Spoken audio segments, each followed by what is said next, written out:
Le digé. Une sagesse pour aujourd'hui. Souvenir du juste en bénédiction. Le souvenir du juste est en bénédiction, mais le nom des méchants tombe dans la pourriture. Proverbe 10, verset 7.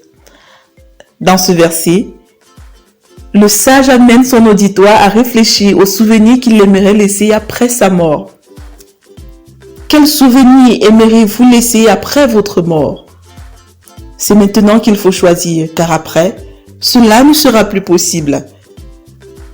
Observez le nom que vous portez et vous verrez qu'il vous a été donné en souvenir de quelqu'un de bien.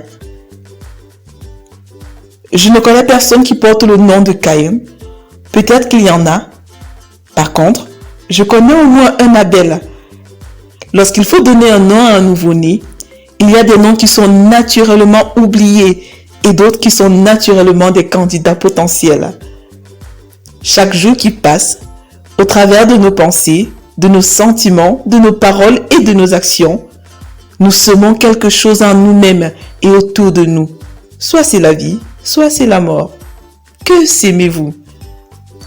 Parce que le juste marche dans la crainte de Dieu, il est une source de bénédiction, non seulement pendant sa vie, mais aussi après.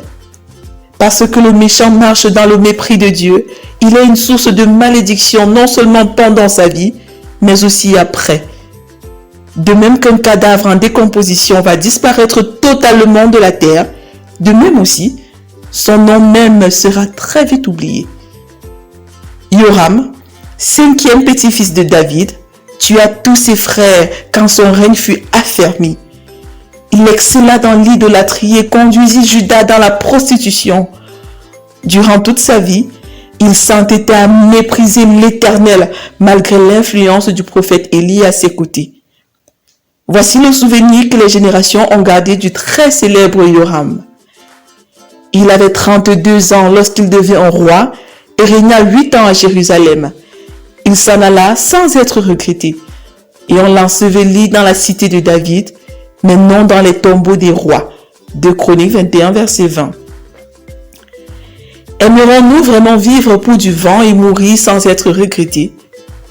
Jésus dit: le voleur ne vient que pour voler, égorger et détruire. Je suis venu afin que les brebis aient la vie et qu'elle l'ait en abondance. Jean 10, verset 10.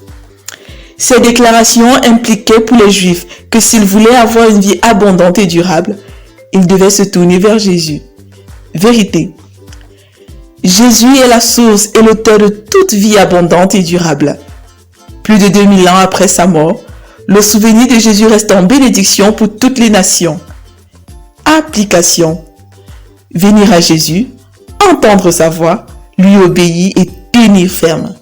Être lent à la colère et prompt à pardonner et bénir en écoutant, en affirmant et en servant. Recommandation. Ainsi donc, pendant que nous en avons l'occasion, pratiquons le bien envers tous et surtout vers les frères en la foi. Galates 6, verset 10. Prions ensemble. Père, j'aimerais qu'après ma mort, mon souvenir soit en bénédiction pour tous. Merci de faire de moi chaque jour une source de bénédiction à la suite de ton Fils. Au nom de Jésus, Amen. Lecture pour aujourd'hui. Psaume 46 à 50, Proverbe 10, Jérémie 10 à 12. Vous êtes bénis.